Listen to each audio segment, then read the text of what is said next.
hemos hecho, hemos hecho un cambio de paradigma eh, y como ustedes saben que a mí me gusta enseñar principios. Buenas noches. Espero que estén todos bien. Bien, tengo cámaras. Abran cámara. Vamos a vernos la cara, señores. Todos. Vamos a vernos la cara. Vamos a compartir un poco. En breve le prendo la mía, maestro, que ya estoy preparando mi espacio. Dice el maestro Polanco que enviamos el link y estamos para apoyar todos los ministerios. Bueno, eh, yo no lo llamaría ministerio, pero vamos a agregarle ahí algo más. Vamos a agregarle algo más ahí. Bien, no porque eso sea negativo ni nada por el estilo, pero no sé, como que no es mi costumbre decir eso, pero No, porque usted sabe que es como el lenguaje. sí, sí, el Exacto. lenguaje. Sí, el lenguaje, exacto. Sí. Pero maestro Polanco, abre el micrófono y identifíquese a los muchachos, porque aquí hay gente que no lo conoce. Así, Sí, una palabra de presentación ahí, ponga su cámara también, que la gente lo conozca en este grupo. Adelante. Amén, amén, amén, maestro, amén, amén. Es una honra, es una honra. Como le explicaba en el chat, yo siempre me gusta apoyar a todos los ministerios y donde quiera que hay un lugar que alguien va a enseñar algo, yo quiero decir presente, porque yo de todo aprendo y la mente mía está para aprender. Si hoy yo me quedo aquí con usted y usted dura una hora enseñando, impartiendo, y yo puedo agarrar, tomar parte de eso y hacer lo mío, pues yo gané ya. Esa es mi intención siempre. Aprender de todo yo aprendo. Excelente. Excelente palabra del profesor Polanco, que está con nosotros el día de hoy aquí, la cual y, representa, sí, y agregándole a eso, que el profesor Polanco en el cristianismo es un hombre reconocido a nivel teológico como uno de los mejores profesores que hay por sus estudios y su mente abierta. Como pueden ver, este es un grupo de judaísmo, de cristianismo, de católico. Aquí entra todo el mundo en el sentido de que no le cerramos la puerta, aunque los principales seamos judíos, o sea, lo que administramos el grupo seamos judíos, tenemos la puerta abierta para todo el mundo. Y eso es algo en verdad digno de admirar, realmente. Y que podamos compartir, no importa nuestros ideales. Así que, profesor Polanco, gracias de verdad por estar aquí. Adelante, maestro, todo suyo. bien, entonces este grupo, como dice José, está abierto para todas las personas que quieran venir a compartir con nosotros de una manera tranquila, etcétera. Aquí no vamos a defender una religión y a exaltar otra. Simplemente aquí lo que se habla es opinión, información. Se informa. Si la gente cree que pueden aprender algo, pues se aprende. Y para aprender, como dice el propio maestro Polanco, no se necesita ser del mismo grupo, de la misma denominación, ni nada que ver. O sea, esto está abierto, esto es democrático. Bien, miren, todo el que quiera entrar aquí, sin importar la denominación, puede hacer. Bien, el día de hoy, entonces, como ustedes ya habrán visto, la portada que hizo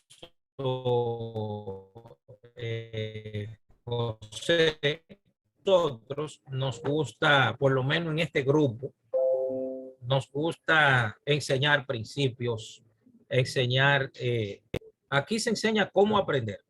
Aquí no se enseña qué usted va a pensar, sino cómo pensar. ¿Entiende la idea? No es que aquí yo voy a soltar código para que digan Jonathan sabe mucho, ni nada por el estilo. No, no, nada de eso. Simplemente este es un espacio abierto para todos. Y aquí se comparte palabra, la persona que puede escuchar Al final se pueden hacer preguntas.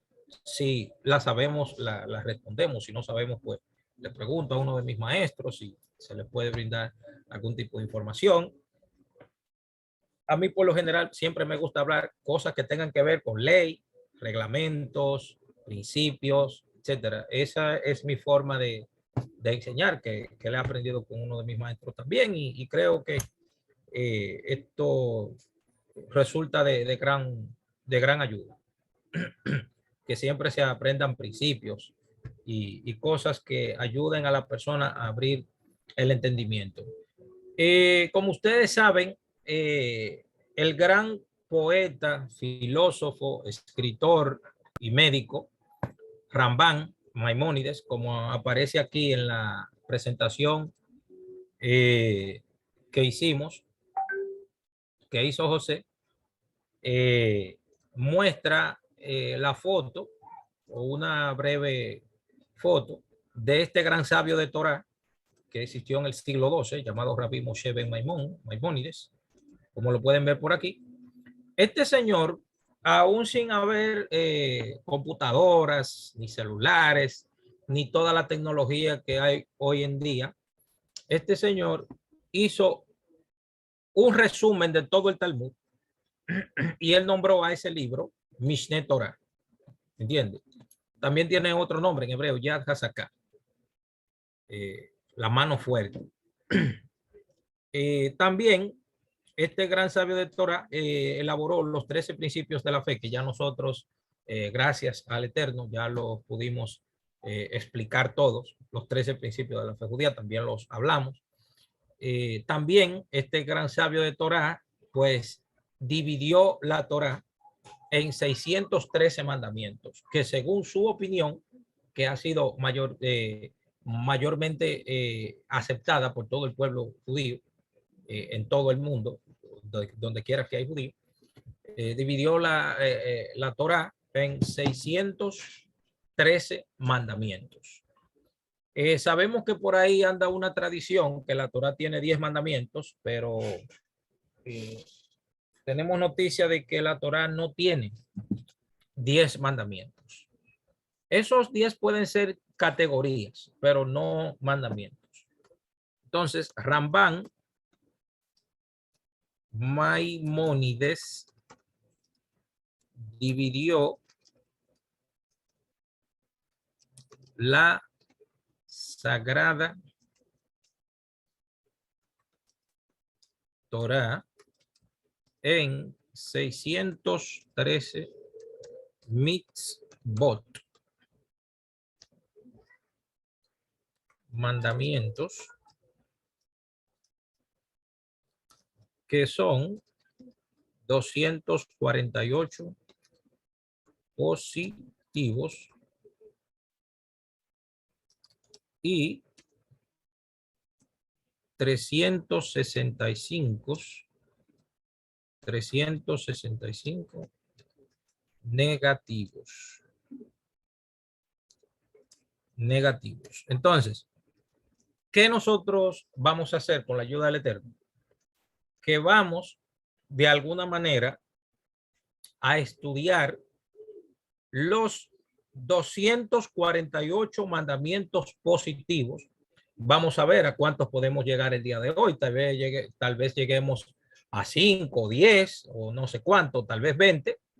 Lo vamos a ir enumerando poco a poco. Ustedes saben que hay mandamientos que tienen más contenidos que otros. Yo voy también a hacer algunos comentarios de algunos de los mefarshim del siglo XI, del siglo XII, algunos midrashim, algunos comentarios del Talmud también. Por ejemplo, aquí yo tengo una parte del Mishneh Torah, también tengo un libro aquí, que lo tengo como ayuda también. Y tengo también aquí conmigo el Sefer HaMitzvot del Rambán, lo tengo aquí conmigo también, que es la explicación de los 613 mandamientos de la Torah. Bien, entonces, como ustedes también se darán cuenta, los mandamientos tienen múltiples clasificaciones, muchas clasificaciones. No solo mandamientos negativos, mandamientos positivos. Mandamientos positivos quiere decir mandamientos que hay que hacer. Entiendo, por ejemplo, amar a Hashem es un mandamiento positivo. Guardar Shabbat es un mandamiento positivo. Dejar las esquinas de los campos para los pobres es un mandamiento positivo. Los mandamientos negativos, no asesines, no robes, ¿entiendes? No tome el nombre de Hashem tu Elohim en vano, también. Esas son parte de las divisiones, pero también existen otras subdivisiones. Por ejemplo, hay una categoría en el Talmud que se llama, creo que en el tratado de Baba Kama, en el Talmud, que dice mitzvot Ben Adán Lamacón, que quieren decir mandamientos que están relacionados con Dios, y Ben Adán Lejaveró, que son mandamientos que están relacionados con el ser humano.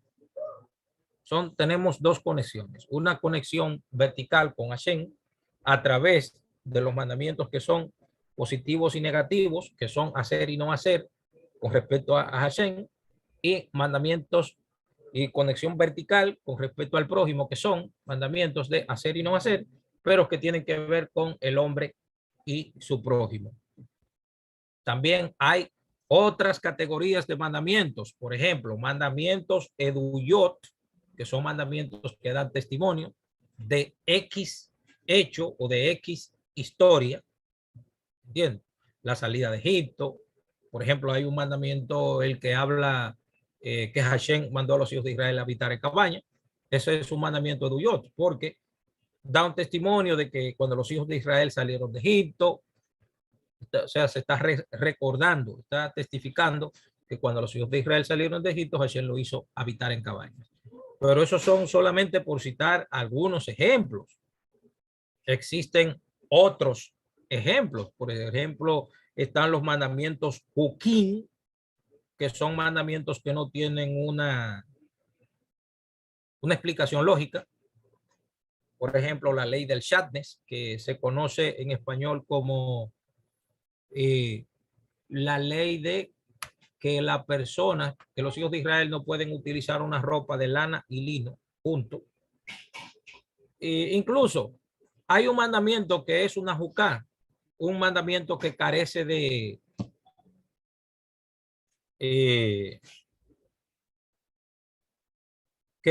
explicación lógica. Por ejemplo, la palabra teshuvá en hebreo, arrepentimiento. No sabemos por qué, dicen los sabios de Israel. No lo digo yo, lo dicen los sabios de Israel. No sabemos por qué. No sabemos por qué. Cuando una persona peca delante de Hashem, cuando una persona peca, la persona hace teshuvá, o sea, se traduce al español como arrepentimiento, pero es un poco más profunda esta palabra. No sabemos por qué la teshuvá causa que el juicio que va para esa persona, la persona que hace teshuvá, causa que el juicio no le caiga a la persona o que sea perdonado, porque la persona merece la muerte cuando peca. Pero de alguna manera la teshuvá, el arrepentimiento, crea una condición en la que el ser humano no merece el castigo automáticamente, o por lo menos no en toda su expresión. Entonces no sabemos cómo Hashem creó algo, un método, una aplicación, o sea, una especie de condición metafísica en la que el ser humano puede de alguna forma devolverse del mal que hizo y de esa forma pues ser perdonado. No se puede explicar lógica y humanamente cómo eso funciona. Ese tipo de mandamiento se llama Hukim, se llama ese tipo de mandamiento. Entonces hay mandamientos, o sea, son diferentes tipos, hay muchos tipos de mandamientos. Entonces, ¿qué sucede? Que en esta clase nosotros vamos a ir teniendo una idea vaga, no muy profunda, porque no alcanzaría el tiempo para hablar de todos los mandamientos. no nos daría el tiempo para tanto. Pero por lo menos podemos ir mencionándolo, podemos ir tocando algunos puntos vitales, algunas enseñanzas sencillas, unas enseñanzas que están indicadas, pero que no son, no están explícitas.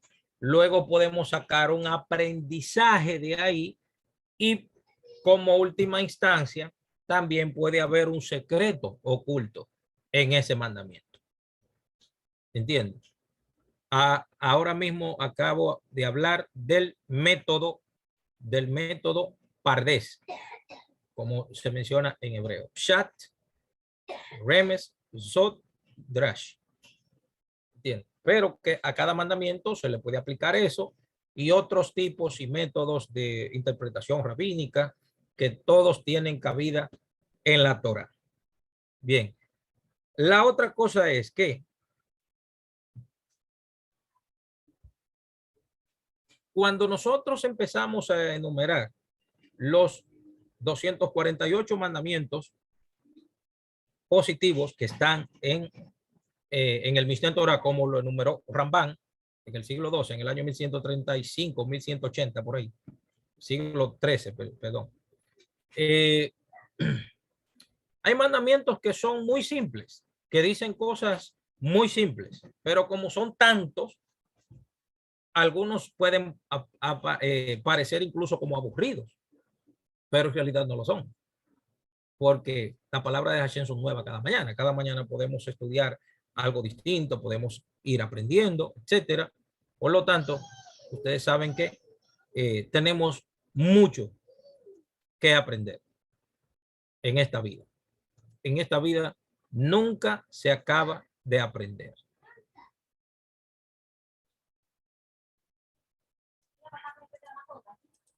Bien, para iniciar con vamos a analizar por lo menos los primeros 10. Acuérdense que estamos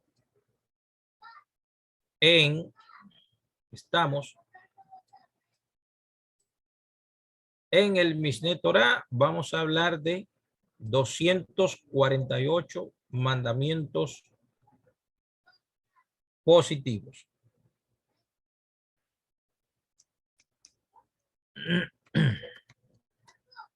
Bien.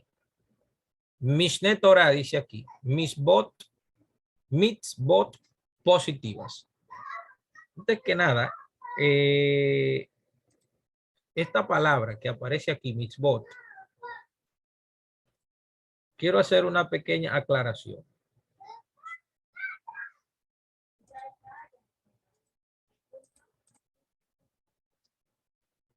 La palabra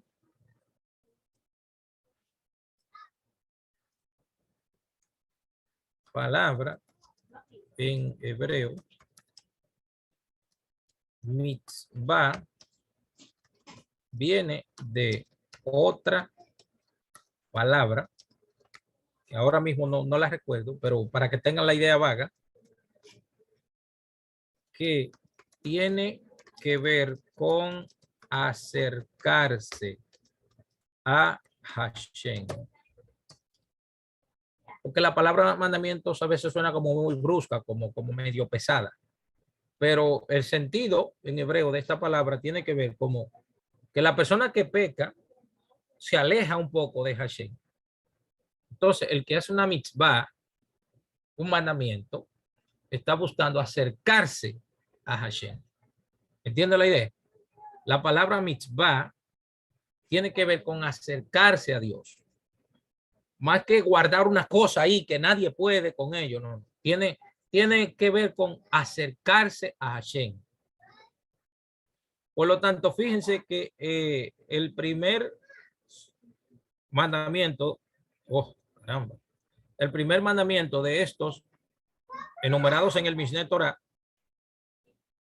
del Rambam, el primero empieza de la siguiente manera: saber que hay un Dios, como está dicho, yo soy el Señor tu Dios.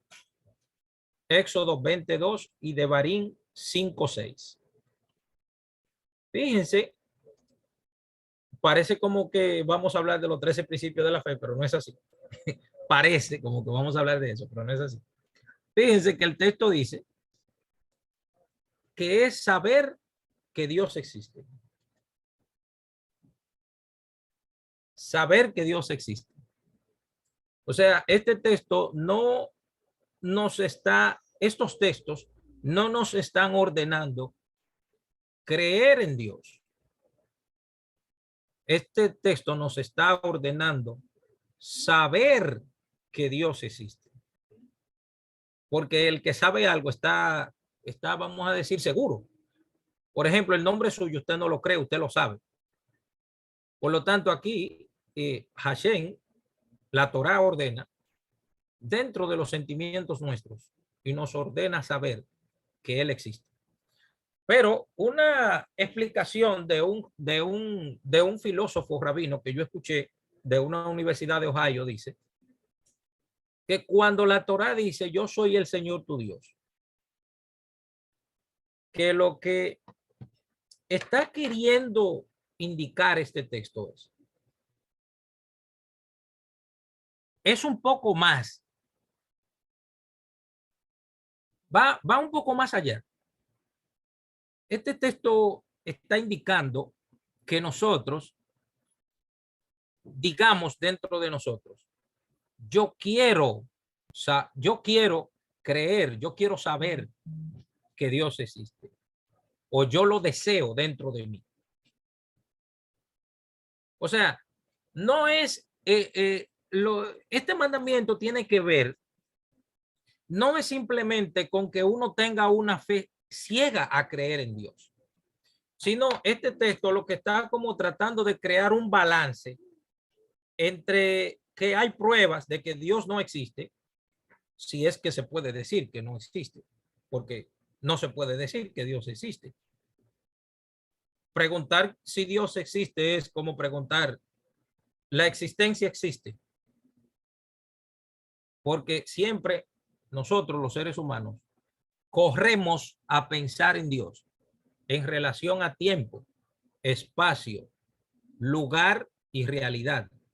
Entonces, cuando uno va a hablar del santo bendito sea, uno no puede referirse a Hashem en relación a tiempo, porque el tiempo lo creó él. En relación a espacio, porque el espacio lo creó él. En relación a existencia, porque esta existencia la creó él. Y en tiempo y en referencia a realidad, porque esta realidad también la creó él. Entonces, verdaderamente Dios no existe. Pero no existe como existimos nosotros. Existe de alguna manera que no cabe dentro de la mente humana. Porque utilizar palabras para describir al indescriptible o al infinito, eso es imposible. ¿Entiende?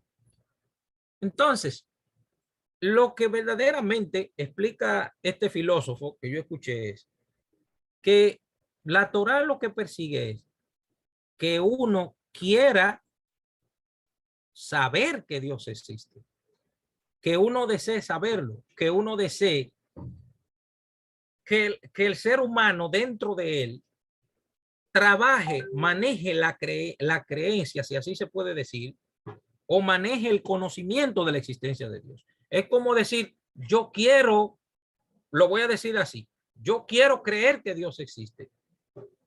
Y es como poner, por ejemplo, yo lo puedo ilustrar de esta manera. Miren cómo lo puedo ilustrar. Por ejemplo, aquí tenemos, por ejemplo, 100% de pruebas de que Hashem existe. Y por aquí poner 100% de pruebas de que no existe. Entonces, fíjese usted que a usted le pongan este tipo de examen. Aquí hay un 100% de pruebas. Esto es una hipótesis. Esto es una hipótesis. 100% pruebas de que existe. y 100% pruebas de que no existe. Entonces, ¿qué uno debería hacer en este caso? Pensar esto y ponerlo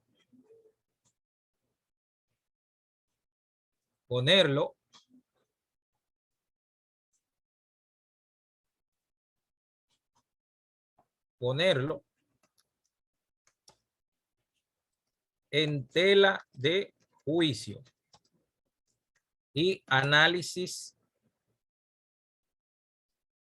sistemático y llegar a la conclusión después de una ardua tarea de comprensión y estudio, de querer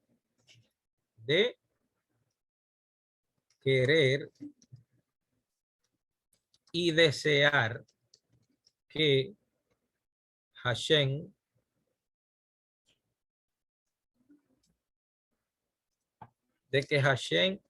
existe.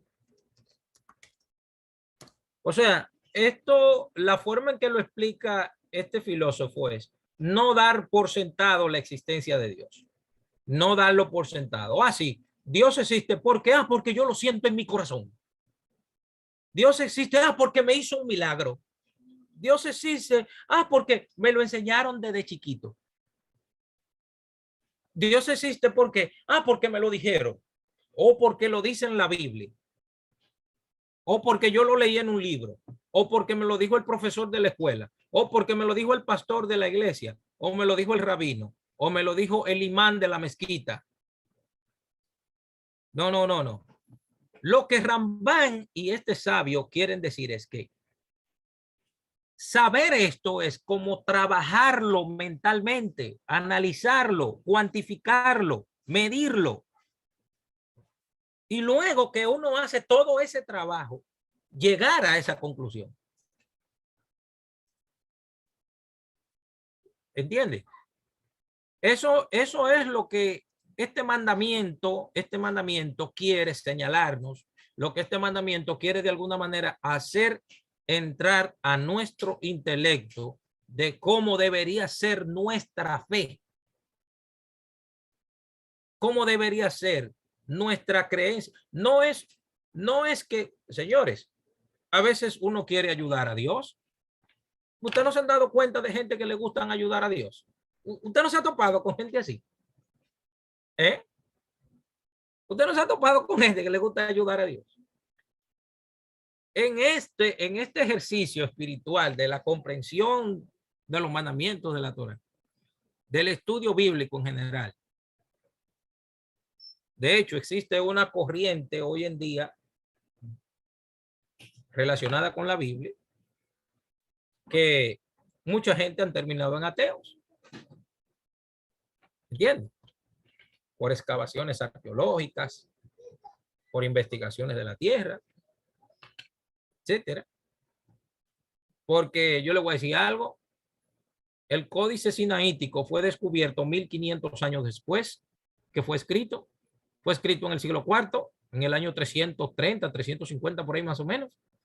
Y fue descubierto 1500 años después. Sin embargo, todo eso crea en la persona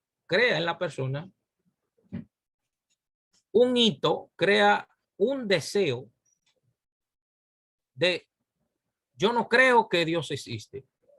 Yo quiero creer que Dios existe.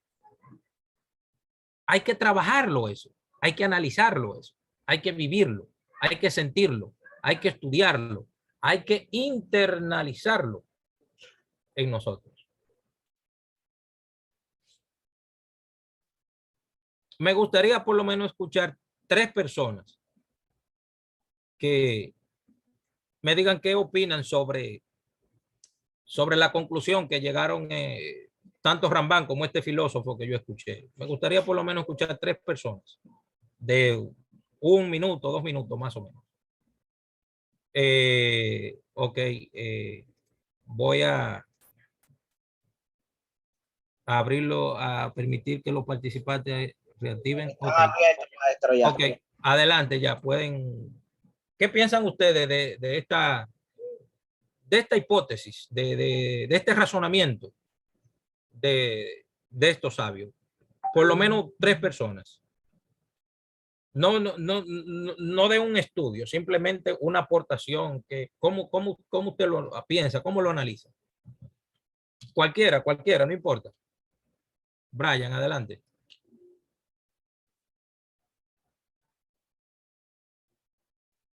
Sí, ya los micrófonos están abiertos, pueden participar, por favor.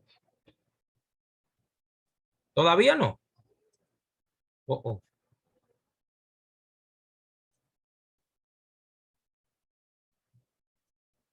Sí, pueden.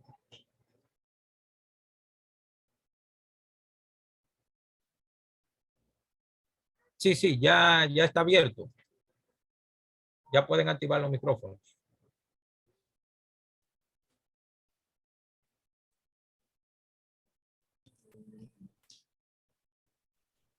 Ok, ya. Sí, adelante. Bueno, el ser humano, Hashem lo dotó de la razón, de que él la utilice o no, allá él. Para uno decir que Dios existe, es bueno buscar las razones. También como para decir que Dios no existe. Bueno, una buena razón para que Dios existe sería, usted tiene casa propia, ¿verdad?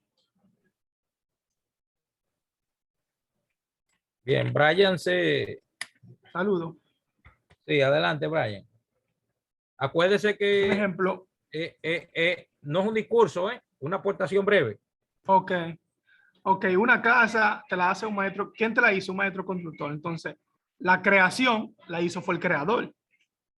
Y el creador de la creación, a eso los judíos le llamamos Hashem, a Dios. Sí.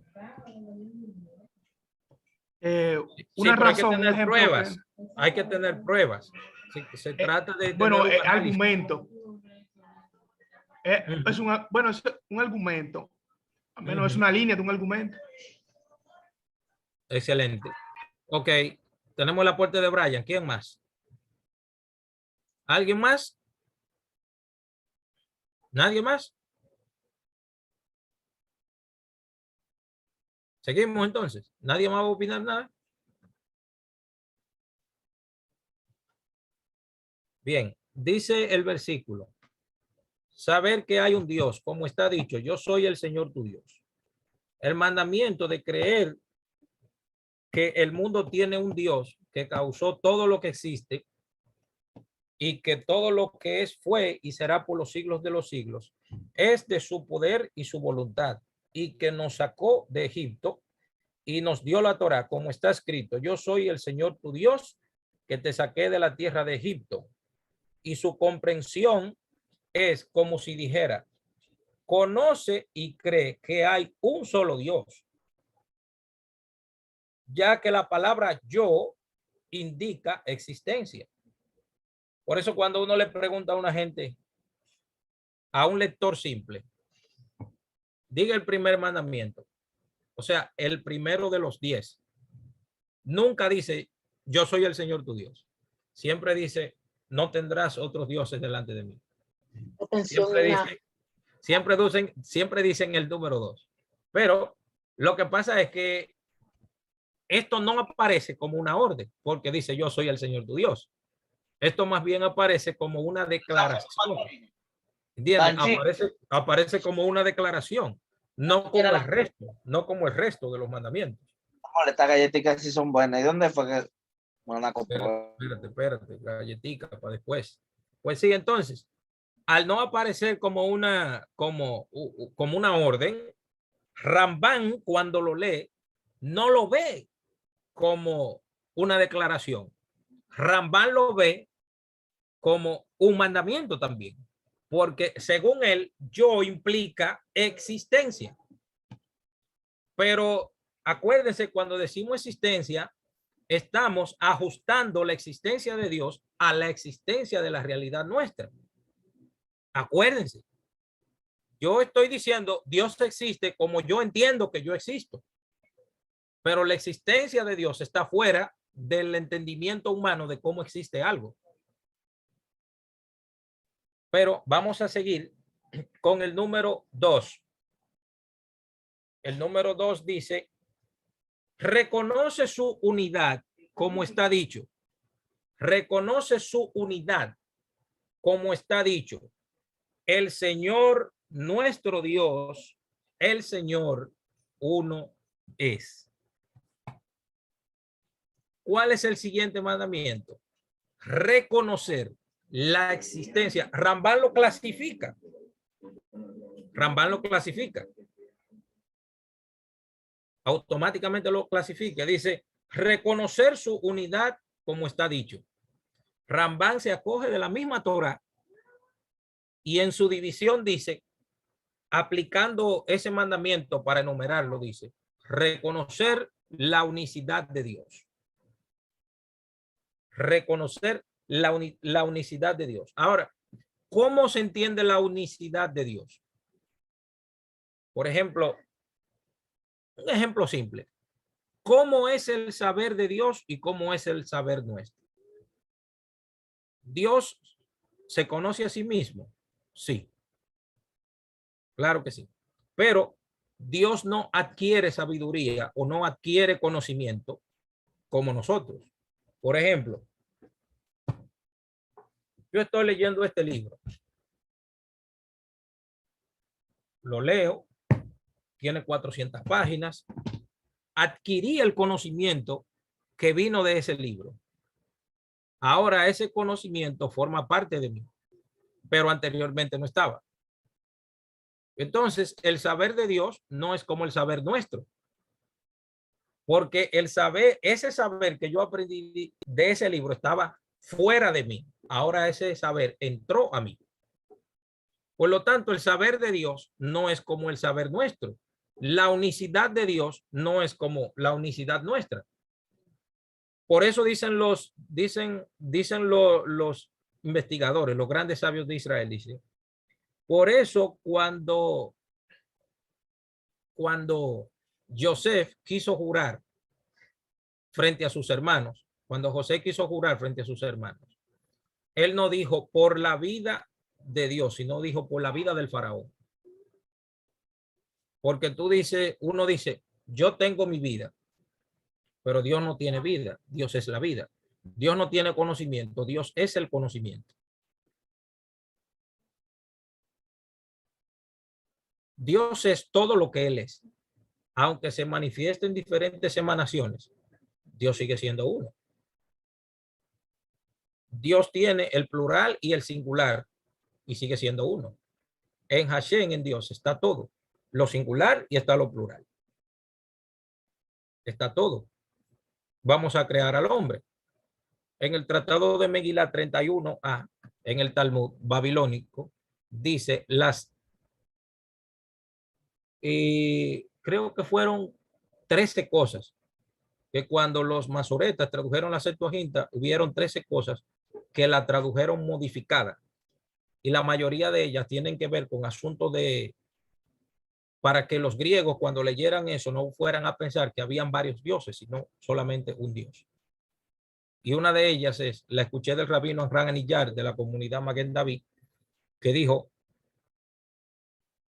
que cuando ellos tradujeron el primer versículo de Bereshit, de Génesis, que dice, Bereshit bara Elohim. En el principio creó Dios los cielos. Para que no pensaran que Bereshit era otro Dios. Entonces lo voltearon y pusieron en griego Elohim bara Bereshit. O sea, Dios creó al principio y no en el principio creó Dios. Porque se entendería como que el principio creó a Dios. ¿Entiende? Entonces, eso lo modificaron. ¿Entiende? Entonces, la unicidad de Hashem la unicidad de Dios existe sobre todas las cosas. ¿Cómo puede ser Dios plural y singular a la vez? Sí, porque en Dios está todo. La pregunta es, ¿qué Dios no es? Porque en el momento que una persona trata de definir a lo que no se puede definir, entonces lo limita. Entonces Dios no puede ser definido. Humanamente hablando, no. De hecho, cuando uno analiza los textos babilónicos, sumerios, egipcios, de todas las culturas de la cuenca del Mediterráneo alrededor de Israel, tú analizas todas las mitologías y todas las culturas, se darán cuenta que cuando esos textos de esos pueblos hablan de los dioses o de sus dioses, la descripción que se hace en todos esos textos, la descripción que se hace es 100% humano. Dioses que son caprichosos, dioses que tienen deseos, dioses que quieren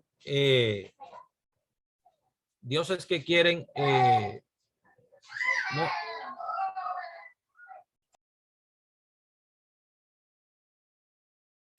perdón, un momentito.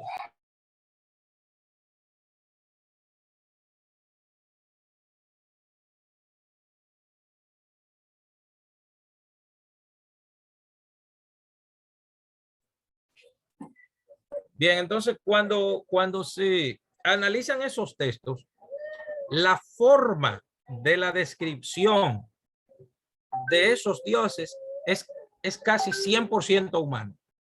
Todo lo que se describe, todo lo que se habla, son dioses caprichosos que tienen deseos bajos, que quieren esclavizar al hombre, que quieren que el hombre le cumpla todos sus pormenores. Sin embargo, cuando tú analizas la Torá, el texto de todos los países alrededor de Israel, en sus mitologías, escuchen bien esto, el texto que menos se refiere al creador, al eterno, como un hombre es la Torá. Sin embargo, los sabios de Israel explican que cada vez que la Torá, escuche bien esto, los sabios de Israel dicen que cada vez que la Torá se refiere a Dios, a Hashem, lo hace en forma de midrash. Cada vez que la Torá se refiere a Dios, lo hace en forma de midrash. Cada vez. ¿Por qué? Porque no existen palabras para describir al indescriptible. Esa información que yo les di ahora sobre analizar otros textos y compararlo con la Torá, hagan la prueba. Vayan a revisar todos los dioses de las otras mitologías y se darán cuenta que los otros dioses tienen complejos humanos como lo tiene cualquier ser humano. Tienen bajezas.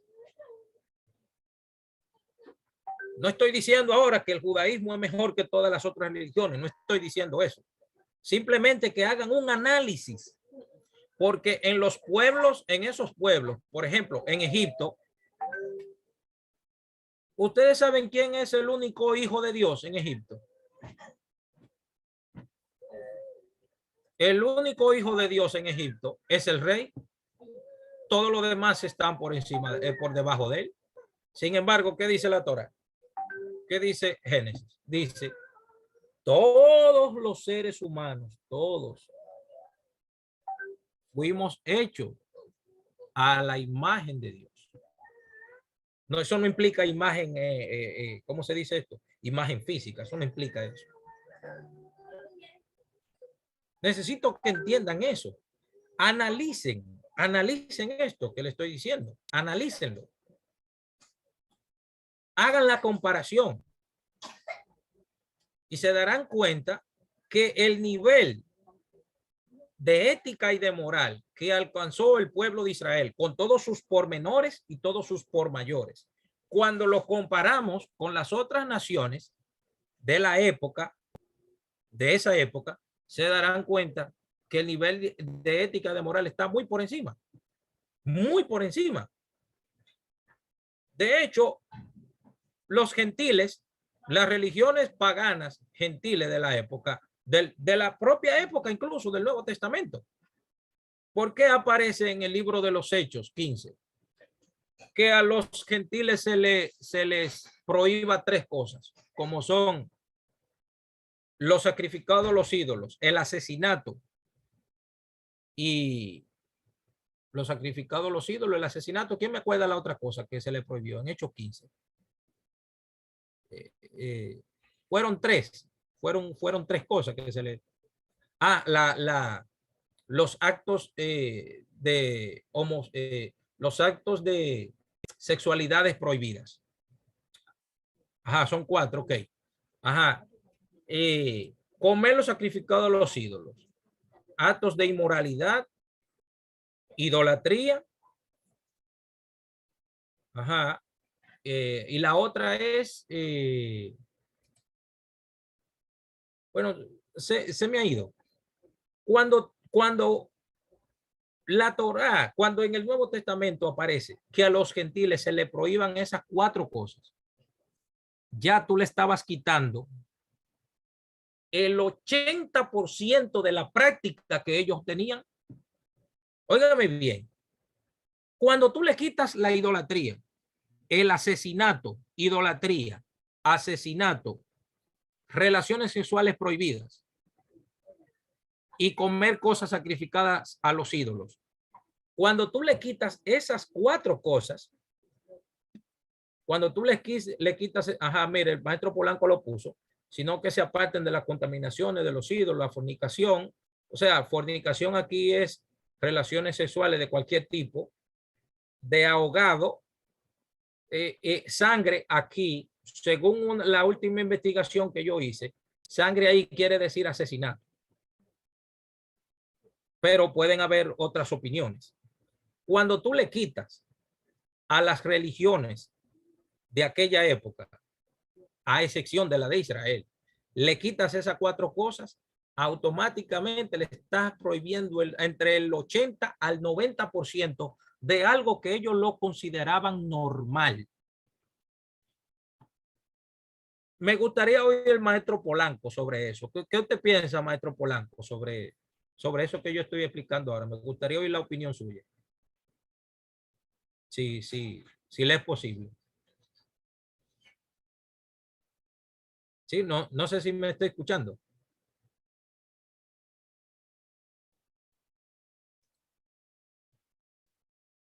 Ah, que tengo una llamada. Ok. Bien. Entonces, esto es tan así. Ah, que prenda los micrófonos. Pero José, deje los micrófonos activos para que la gente lo pueda. Sí, está. Sí, están. Déjame ver. Yo creo que ahí ya lo pueden activar, si no me equivoco. Sí, sí, ahí está bien. Ok. Bien, entonces, ¿cómo se darán? Ah, ok. Lo voy a poner entonces de coanfitrión. Déjame ver. Sí, míralo aquí. Sí, ahí está. Bien, entonces, fíjense. Si se hace esta comparación, cuando uno, por ejemplo, compara los dioses griegos, por ejemplo, Cronos, el dios del tiempo, era el padre de los dioses. La tierra es otra diosa. No me acuerdo el nombre de esa diosa, ¿cómo se llama? la diosa griega o el dios de la tierra, no me acuerdo. No me acuerdo si es Ares o no me acuerdo. El hecho es que cuando tú comparas a esos dioses griegos con el Dios de Israel, te darás cuenta que la diferencia es abismal. ¿Por qué? Porque cuando Dios crea al ser humano, cuando Dios crea el universo, no lo hace desde adentro. Cuando Hashem crea el universo, no lo hace desde adentro de la tierra, lo hace desde afuera. Analicen la idea. Los dioses griegos son dioses, hay padre de dioses, ¿verdad? Zeus, el padre de los dioses, Cronos y 70,000 dioses por donde quiera. Son dioses que tienen deseos bajos. Pero el Dios de Israel crea todo, según la Parashá Bereshit, desde afuera. Julio, dígame. Sí, yo tengo una pregunta, Jonathan. Shalom a todos. Shalom a todos. Óyeme, mi hermano, si Hashem sabe que no existen más dioses, ¿por qué él mismo lo denomina dioses? ¿Cómo así que lo denomina dioses? ¿Cómo así? Él le llama dioses, porque si él dice no tendrá dioses ajenos delante de ti, él está diciendo que hay más dioses fuera de él. Sí, pero ellos dicen al Elohim Ajerín, en hebreo aparece así como Elohim Ajerín. Claro, esto de llamarle dioses, de que el texto aparezca así, es para hacer referencia más a lo humano que a lo divino. Porque se sobreentiende que el Eterno sabe que no hay más dioses. Eso está sobreentendido. Eso no hay ni siquiera que discutirlo. ¿Entiendes? Porque los mismos dioses que el hombre ha inventado es tomando como la materia prima es de lo que el mismo Hashem ha creado. Él mismo dice que el ingeniero tomó el nivel, el otro tomó la madera y el albañil tomó el martillo y formaron sus dioses. O sea que si tú analizas en todos los elementos que ellos toman para formar sus dioses, la materia prima es de Hashem. La superioridad del Dios de Israel consiste en que los términos que describen al Eterno,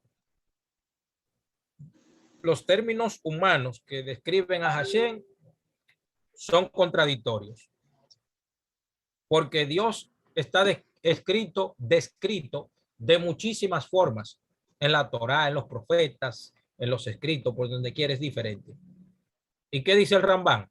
Verdaderamente Dios no tiene imagen, no tiene forma. No es posible compararlo. El profeta Isaías dice, ¿con quién me van a comparar? ¿Con quién? No hay forma.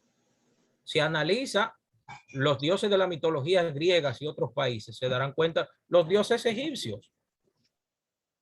Horus peleando con Anubis y qué sé yo cuánto, y que es un desastre lo que esos dioses tienen ahí, que lo cortó por mitad, por pedazo, que lo echó en el río y qué sé yo cuántas cosas. Entonces te va para los dioses sumerios y es lo mismo, un dios que le gusta esclavizar al ser humano. Miren, cuando Hashem creó al ser humano, fíjense de las diferencias. Los dioses crearon a los seres humanos para que los dioses griegos crearon a los seres humanos para que los seres humanos sean sus esclavos. Pero cuando Hashem crea al ser humano, lo hace libre. Déjame decirlo de nuevo. Cuando Dios crea al ser humano, lo deja libre, que anda libre ahí. Analicen. Dígame, Brian.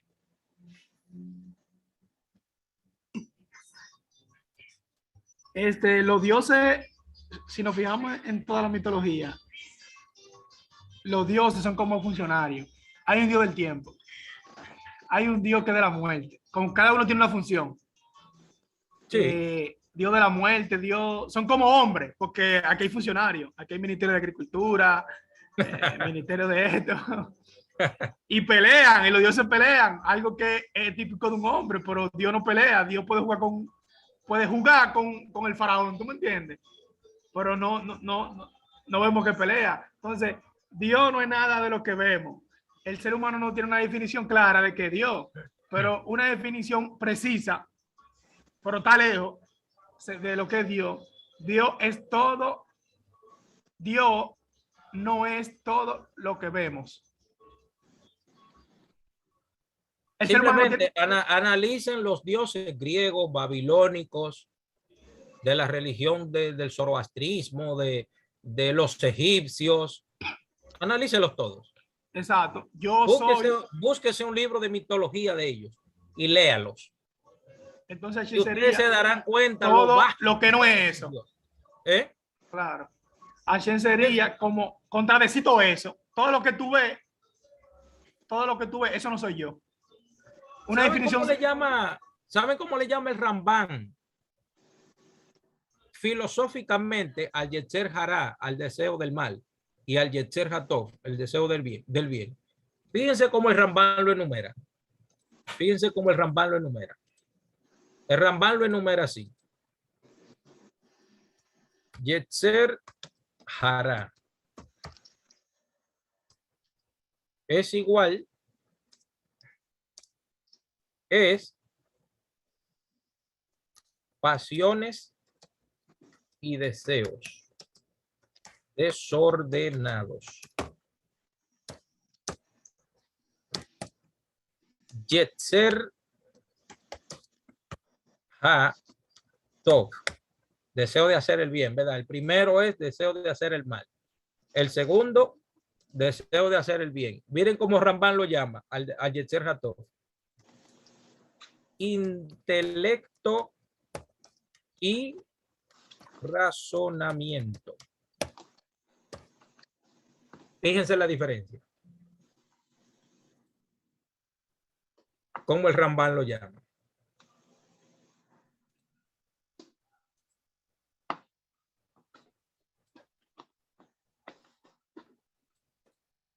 Rambán lo llama deseo del mal, o sea, que el hombre tiene dentro. Aquí.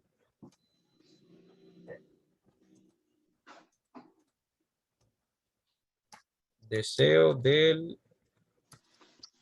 bien.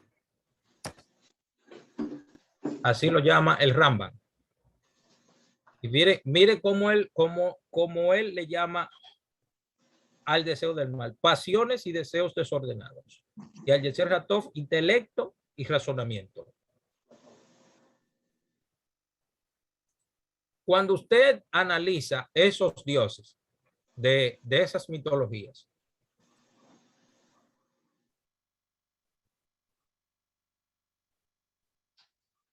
ok. Maestro Polanco dijo que tuvo que salir. Ok. Bien. Bienvenido. Gracias, Maestro Polanco, por estar con nosotros aquí. Siempre que yo he entrado a la clase suya también. Yo he entrado. Y cuando vea algún link por ahí, vamos a entrar. Bien, entonces, los dioses de esos pueblos tienen pasiones y tienen deseos. Mas el Dios de Israel carece de ellos.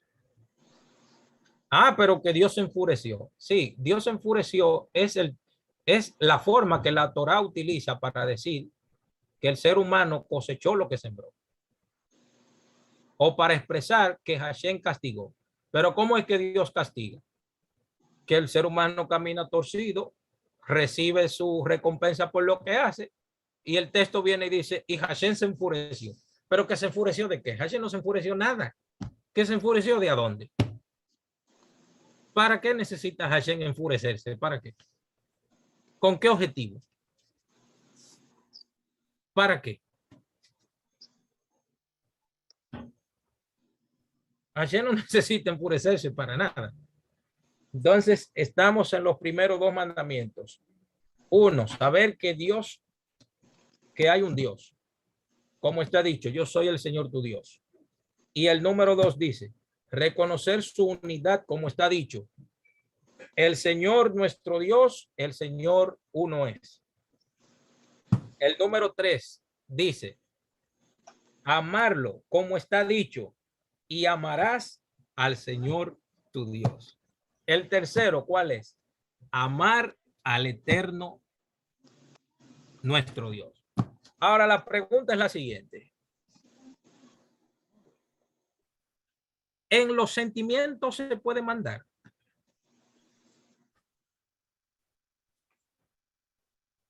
Se manda en los sentimientos. Se entiende que no. Explíquenme eso. Dicen por ahí que no, que en el corazón nadie manda. Pero espérate, en los sentimientos se manda. No, O no, los sentimientos nacen. ellos nacen. Ajá. Dentro de la persona. Pero Exacto. ¿cómo es posible mandar en los sentimientos? La Torah dice,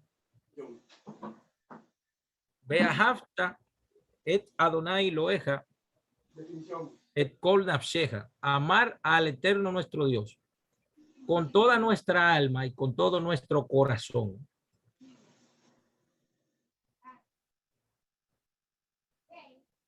¿Por qué tiene que decir alma, corazón, fuerzas? ¿Por qué tiene que decir eso? ¿Por qué tiene que referirse el texto a la parte interna? Porque parte de nosotros. O sea, es como parte de mí.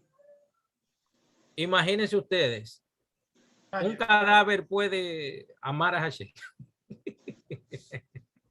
No. Un cadáver, ¿cómo va a amar a Hashem? Un cadáver. ¿Verdad? Yo creo que se puede mandar los sentimientos. ¿Se puede mandar los sentimientos? Claro, porque desde que tú comienzas a amar a Dios. Me gustaría oír un psicólogo, que hay aquí. Se puede mandar en los sentimientos. Los psicólogos que están aquí, vamos a ver, ¿cuántos hay? No hay ni uno. No hay ni un psicólogo aquí. Ando aquí. Ahí está Perla. Necesito un psicólogo. Vamos a ver. Habla José, de primera mano. ¿Qué opina? ¿Se puede mandar en los sentimientos? Se puede mandar en los sentimientos. Por ejemplo, yo conozco una mujer mañana. Yo le digo, hey, ámame. Oye, bien, yo la conozco mañana. Le digo, hey, tienes que amarme a partir de hoy. Ya. Ah, no, así no. Ey, no así en no, ese espérate, sentido, espérate. no, maestro. Yo pensaba que así no, espérate. Pero eso es lo que la Torah no está mandando. En ese sentido no, porque yo estaba enamorado, espérate. Y yo nunca me acerqué a esa mujer. Y yo dije, no te puedo acercármele. Pero es que ahí no hay un sentimiento. Ahí no hay un sentimiento, Jonathan. Claro. ¿Cómo es, Yerra? Ahí no hay un sentimiento. Si usted conoce a una mujer y usted dice que me ama, no hay un sentimiento. Cuando usted ama a una persona, es que usted tiene un sentimiento, ¿entiende? Cuando usted ama algo, usted tiene un sentimiento. Usted puede ir en contra de su sentimiento, pero no puede hacer lo que dicta el sentimiento, ¿entiende? Eso nace. Lo que pasa Claro, es... porque si no hay un sentimiento hacia una persona, no se puede mandar en eso. El deseo del ser humano es intrínseco, es de adentro, es propio del ser humano. Pero que la Torah nos está ordenando que amemos a Hashem. Sí, pero que, como te digo, eso es cuantitativo, eso es en la medida que uno va conociendo a Hashem, uno va cada día enamorándose de él y adquiriendo el amor, ¿tú entiendes? Pero no es que de que yo lea ese versículo me voy a enamorar, porque tú entiendes. Sino eso es cualitativo, voy conociendo, voy aprendiendo y voy amando a Hashem cada día más. Ajá, y cuando, espérese, Yerra, cuando un hombre ve a una mujer, de una vez quiere tirársele. Sí, sin embargo, cuando... Eso es el ego del hombre, eso es. El ego del hombre, eso es otra cosa, amado, eso. pero la mujer no. La mujer quiere... La mujer se enamora más allá que lo físico. No, porque lo que pasa es que el hombre se enamora de lo que ve y la mujer se enamora de lo que escucha. Ajá. Eso es lo que pasa. Sí, pero de manera psicológica tenemos que ver, o sea, buscar la definición Ah, de pues apareció el sentimiento. psicólogo, apareció el psicólogo. Apareció. De manera psicológica es bueno hablarlo porque es importante. Por eso a nosotros como psicólogos nos mandan a buscar esos conceptos en tipo de definiciones, qué es sentimiento, qué es un terapeuta, qué son las emociones. Todas esas palabras nosotros las buscamos en su definición para saber cómo vamos a tratar la gente, a ver si está en una emoción, en un sentimiento, porque son cosas diferentes. Y un sentimiento es un estado de ánimo hacia una cosa, una persona, ¿me entiendes? Porque hay momentos en los cuales nosotros tenemos un sentimiento hacia ese hecho, un ejemplo. Por ejemplo, si se muere, alguien decía que se le murió su madre y que cada vez que pasaba por ese hospital, él recordaba a su madre. O sea, ya él tiene un sentimiento con ese lugar. Es igual que con la persona y una cosa. Hay gente que tiene sentimientos hacia una cosa, que no se quieren hasta despegar de esa cosa que tienen. Entonces, como los sentimientos son estados de ánimo, tú no puedes, como dice el maestro, se puede obligar, tú no puedes obligar porque el amar, vamos a decirle de Al amor, revés, las emociones, perdón, son estados de ánimo.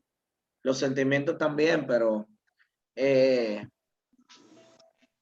al, al amar, tú decides.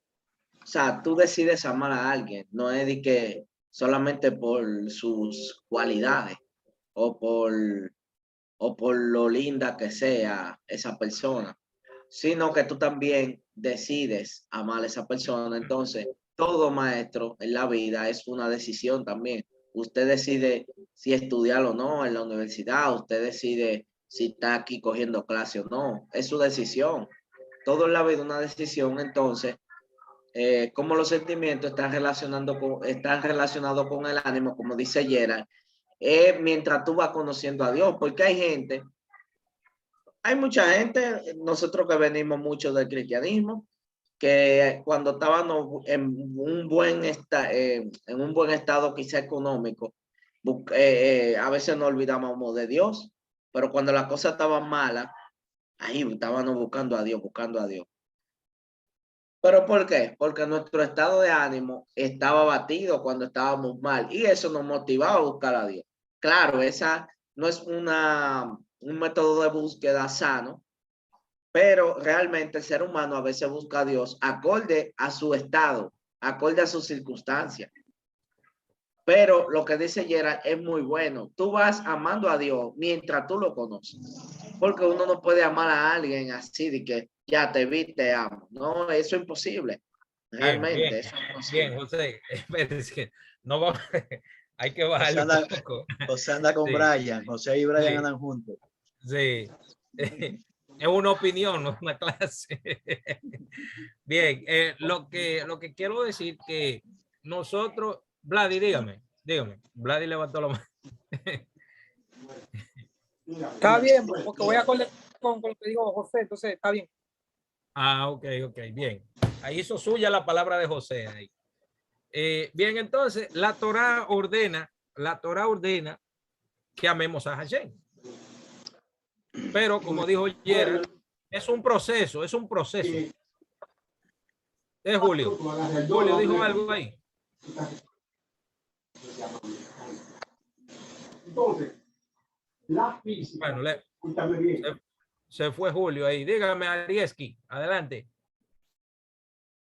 Sí, yo lo que puedo decir lo siguiente. O sea, la Torá nos ordena, nos manda que amemos a Dios sobre todas las cosas. Pero también recuerde que el mismo Dios que ordena que lo amemos nos da un libre albedrío. y nos Sí, dice, pero eso que usted dijo ahí, que amar a Dios sobre todas las cosas, eso no está en la Biblia. Acuérdese que no. ¿Usted sabía que eso no está en la Biblia, verdad que no? ok, No, no, lo digo por si acaso, lo digo por si acaso. Usted puede dar su opinión, pero eso no está en la Torá. ¿Entiende? Lo digo por si acaso. Terminó, Arieski. Bueno, parece que tiene problema ahí con el sonido. Bien, chicos.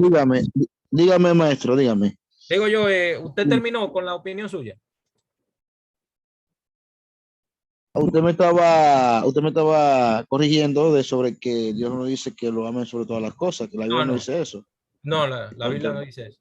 Sí, exactamente.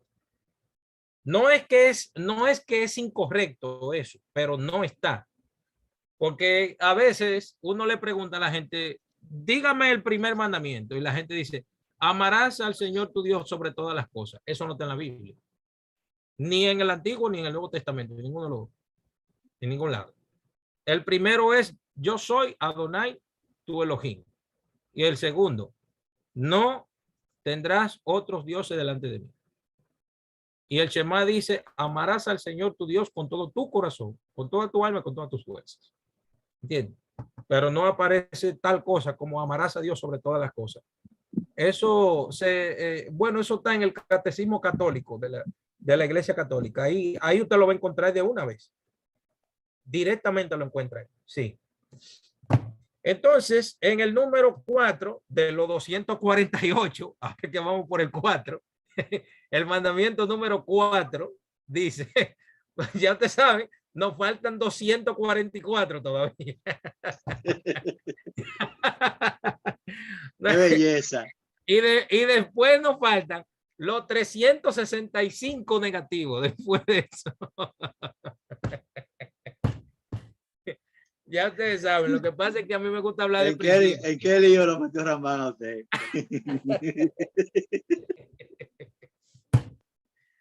Bueno, yo espero que cuando me mude a Santo Domingo hagamos una reunión física allá. Cuando yo me mude a Santo Domingo. Positivo, estaremos allá. Bien, el 4 dice, para temerle, o sea, hay que temer a Hashem.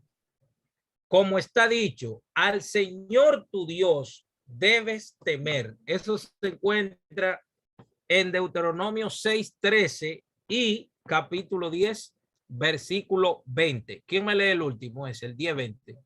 Pero es para ahora mismo, que no es para mañana, es ahora mismo que me lo van a leer, volado. Deuteronomio 10. Ay, no lo tienen todavía. José no está trabajando. Hashem, ayúdalos, ayúdalos. José está comiendo galletica todavía.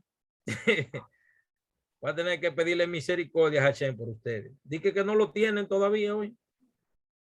Ay, padre. El 20 dice, a Hashem tu Dios temerás. Oye, como dice. ¿Cómo el Rambán enumera el mandamiento 4 de los 248 mandamientos positivos? Dice, para temerle, como está dicho, al Señor tu Dios debes temer. Y el versículo 20 dice, a Hashem tu Dios temerás y a él solo servirás. A él seguirás y por su nombre jurarás.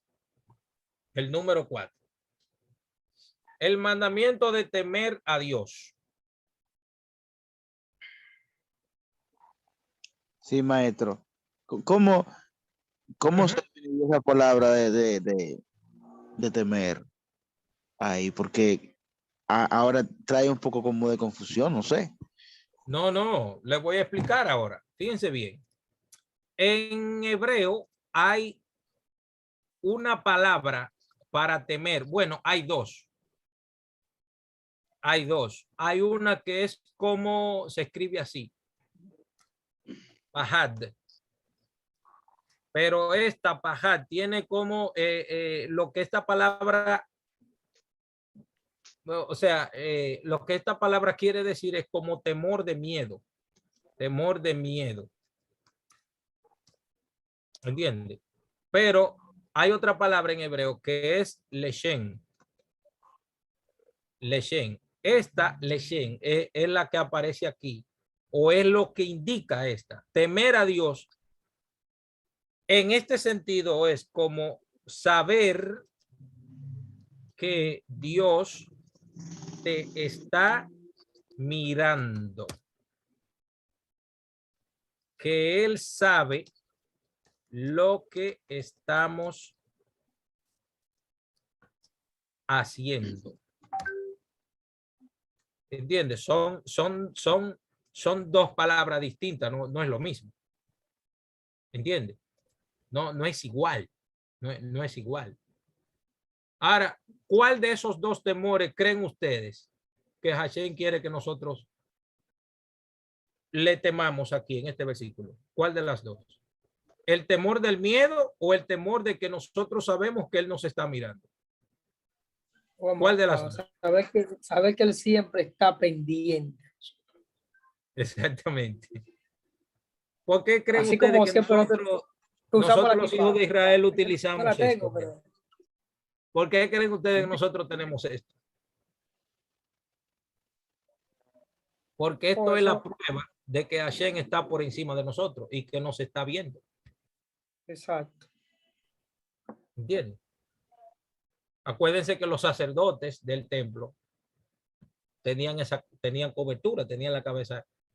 Ustedes ven que cuando la gente hoy en día entra a las iglesias, a los templos, se quita el gorro. En la Torá es al revés.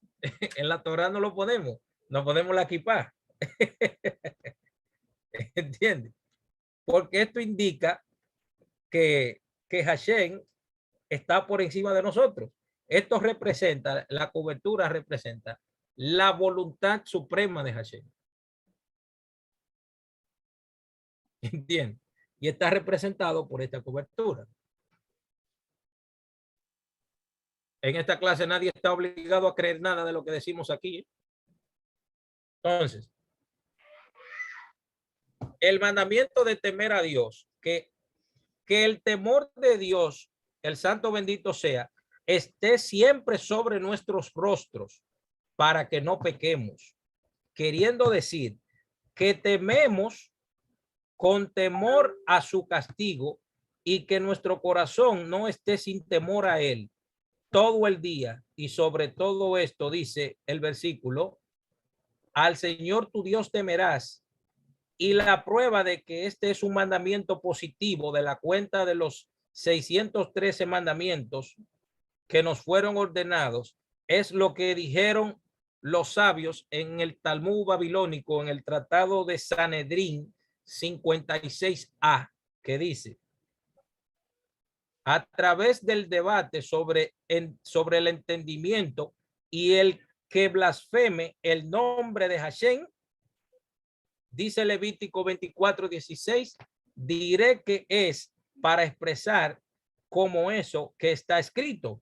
Números 1:17, y Moshe y Aarón tomaron a esos hombres que se expresan por nombre y su prohibición es de el Señor tu Dios temerás. Significa decir a modo de debate que tal vez deberíamos explicar qué es blasfemar, como la expresión del nombre de Dios solo sin que Él lo bendiga.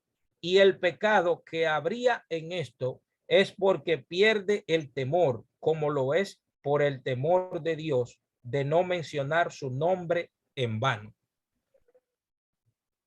Ustedes saben cómo una persona demuestra que no teme a Hashem y cómo demuestra que teme a Hashem. Cuando una persona no hace lo que tiene que hacer cuando está solo y alante de las otras gente lo hace. ¿Entiende la idea? ¿Se entendió eso? Cuando está solo no lo hace y cuando está delante de otra gente sí lo hace. Se entendió, se entendió. ¿Se entendió la idea? ¿Se entendió la idea? Así, ahí la gente demuestra que no teme a Hashem. También, ¿cómo se profana el nombre de Hashem? Cuando hay una persona que todas las demás personas, que a esa persona hay que seguirlo y hay que imitarlo, hay que emularlo. Entonces, cuando la persona lo ven en su forma de actuar, dicen, no, espérate, yo no puedo hacer eso. Entonces ahí se profana el nombre del Eterno. Repita de nuevo, profanar el nombre del Eterno, maestro.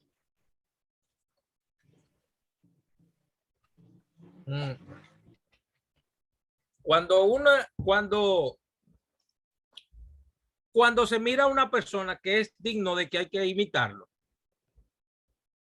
¿entiende? Pero en determinado momento la gente lo ve y dice, no, no, no, espérate.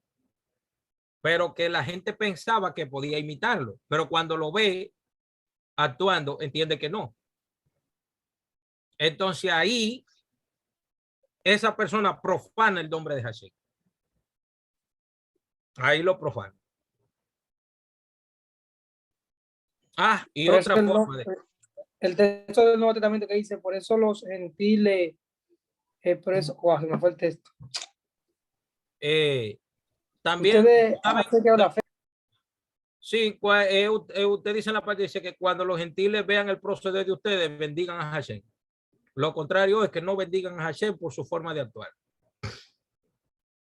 Pero tú sabes también cómo se profana y la persona demuestra que no lo teme cuando le dice una gente a otro como un saludo.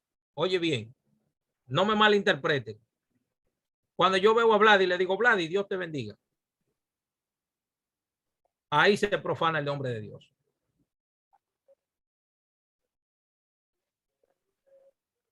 Porque yo estoy rebajando la bendición de Dios a un saludo. ¿Entienden la idea? No lo entendieron. Wow. Sí. Wow. Y los cristianos se jodían. Ay, perdón. Lo voy a decir de nuevo. Yo veo a Brian, que tengo un par de meses que no lo veo. Y cuando lo veo, Brian, Dios te bendiga. ¿Dónde está la comunión que yo reflejé ahí al decir esa bendición? Toda la razón tiene. ¿Dónde está la atmósfera de espiritualidad que hubo en el lugar para mencionar el nombre de Dios en una bendición? ¿Dónde está? No lo está, y como no lo está profanando. Está profanando ahí mismo. Pero mira, es una forma muy sutil. ¿Entiendes? Ahí se está profanando. Pero si nosotros estamos en un lugar estudiando Torah. Repita eso, profe. Si nosotros estamos en un lugar estudiando Torah y nosotros le tenemos mucho cariño a Carlos, que está ahí, y decimos, entre todos, vamos a hacerle una bendición a Carlos. Yo le digo, Carlos, Hashem te bendiga y te guarde. Hashem haga resplandecer tu rostro sobre ti. Hashem tenga de ti misericordia y ponga en ti shalom, paz. Y todos los que están alrededor mío, que estábamos estudiando Torah en ese lugar, todos dicen amén. Ahí sí hubo una bendición. Ahí sí. Ahora que yo venga y empiece a decir eso hasta dentro del baño, y a todo el que veo por la calle, que Dios te bendiga, y una gente que me está molestando, echa para allá, Dios te bendiga, echa para allá. ¿Y qué es eso? ¿Qué es eso? ¿De dónde sacaron eso? ¿De dónde sacan eso? Eso no tiene ninguna base en las escrituras. Es un saludo, amado. Es un saludo. Bajar el nombre de Dios a un saludo. Bajar el nombre de Dios a un saludo. Es fuerte. El nombre de Hashem no se puede mencionar en un saludo. El nombre de Hashem se menciona estudiando Torah, enseñando.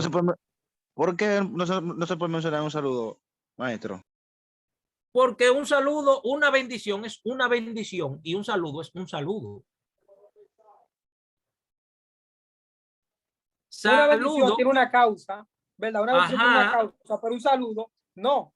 un saludo, o sea, O sea, quiero decir, un saludo no es una atmósfera espiritual, un momento de máxima comunión delante de Hashem. No, es un saludo.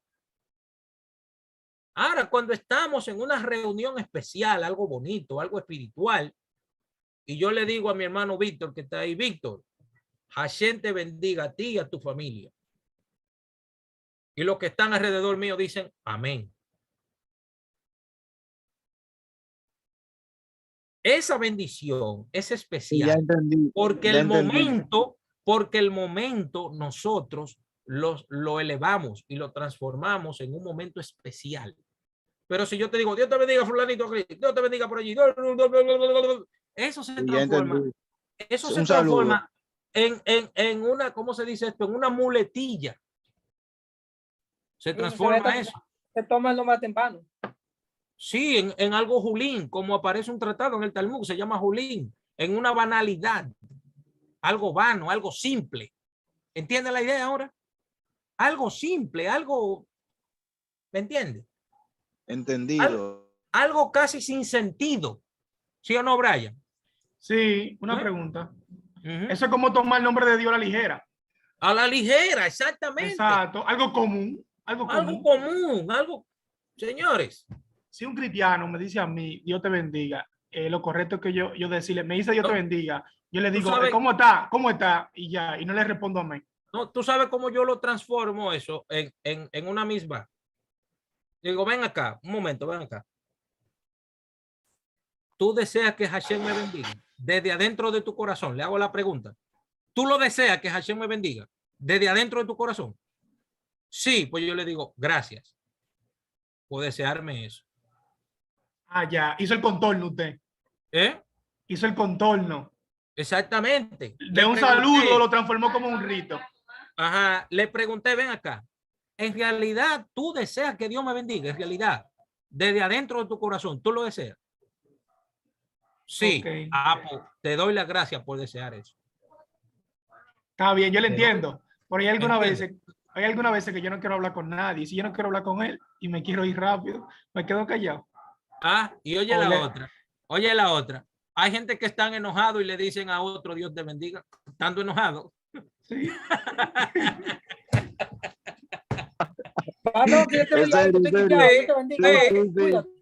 Sí, están enojados o tienen un pique, algo les salió mal en el día y van y le dicen a otro de que fulano, Dios te bendiga. Así, con la cara dura, así. Dios te bendiga. ¿De qué bendición del carajo tú me estás hablando? Algo muy vano. ¿De qué bendición del carajo tú me estás hablando a mí? ¿Qué bendición de a dónde? ¿Bendición de a dónde? Dime, ¿bendición de a dónde? Una gente enojado bendiciendo a otro. ¿Saben por qué Hashem eligió a Aarón para bendecir? ¿Quieren saber por qué? Muy fácil. Lo voy a decir ahora. Hashem le dijo a Moshe, mira, ve a sacar a los hijos de Israel de Egipto. Le dice a Moshe, ay, busca que tengan que enviar. Mira, yo no puedo. ¿Por qué tengo que ir yo?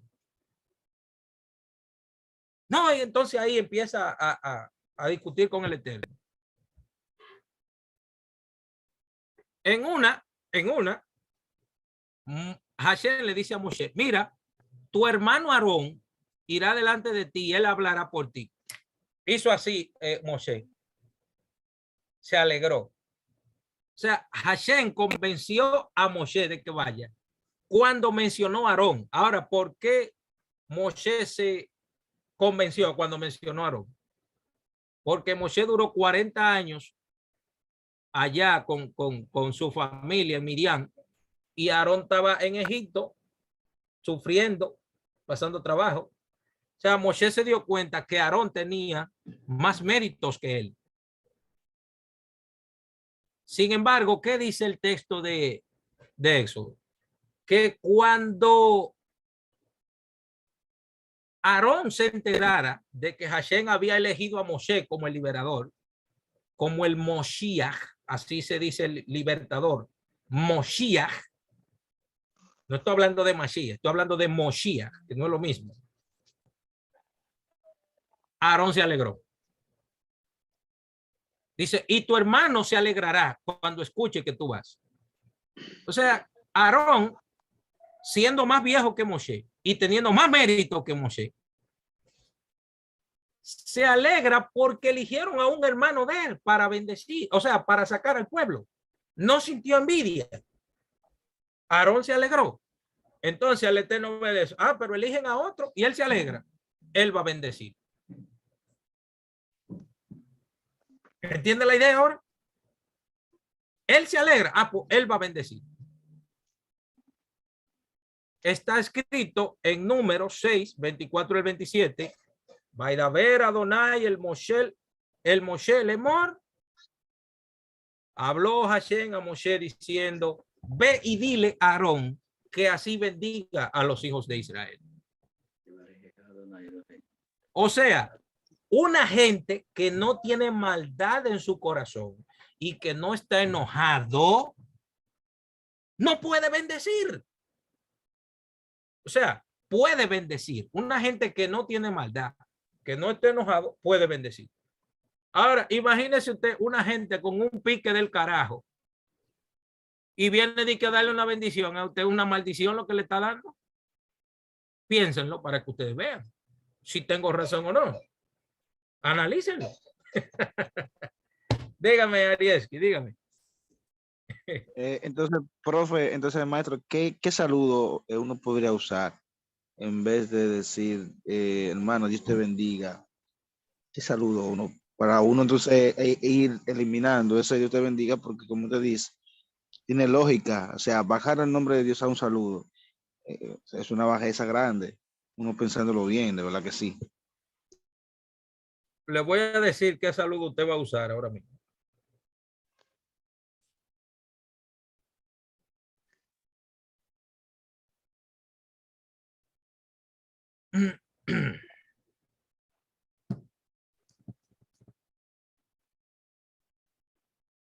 Ok. Vayan conmigo. Le voy a dar un versículo que usted no va a rechazarlo, que usted lo va a aceptar de una vez. Vaya conmigo al libro de Lucas, capítulo 24, versículo 36, para yo decirle cuál es el saludo. Vaya conmigo. ¿Ya lo tiene? Lucas 24, 36. Sí, Vladis, ¿usted cree que usted nada más?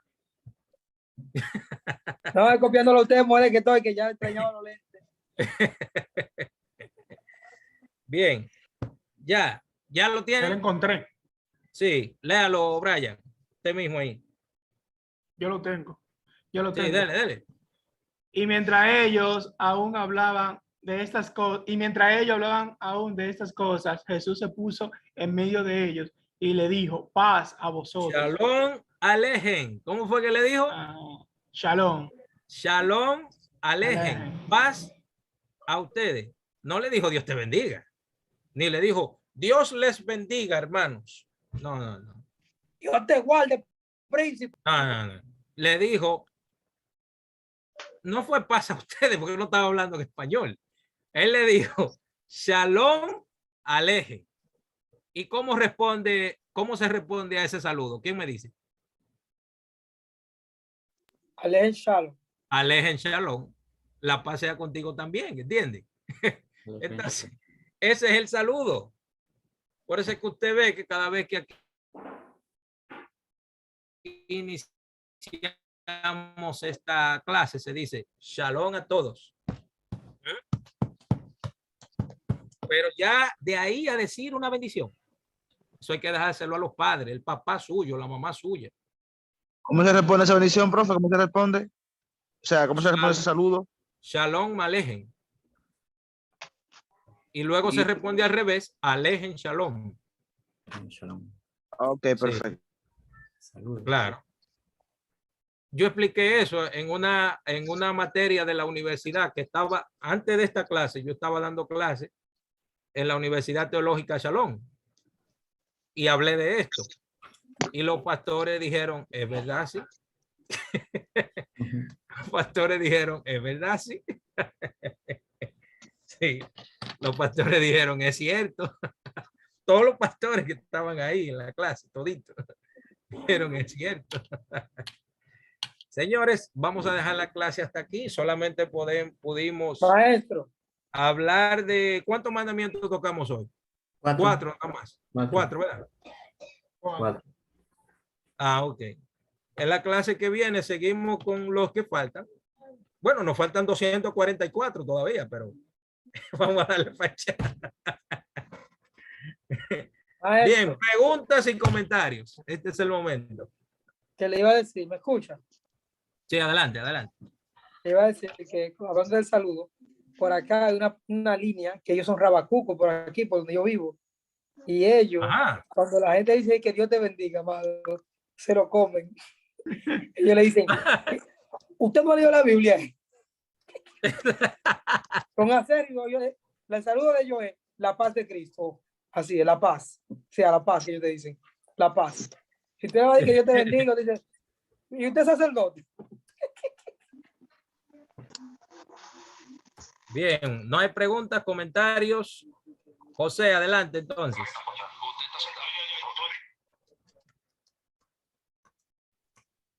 No se vayan, que José va a dar unos anuncios, por favor, no se vayan. Ah, pero el que se fue José, parece. Ah, no, está aquí. José,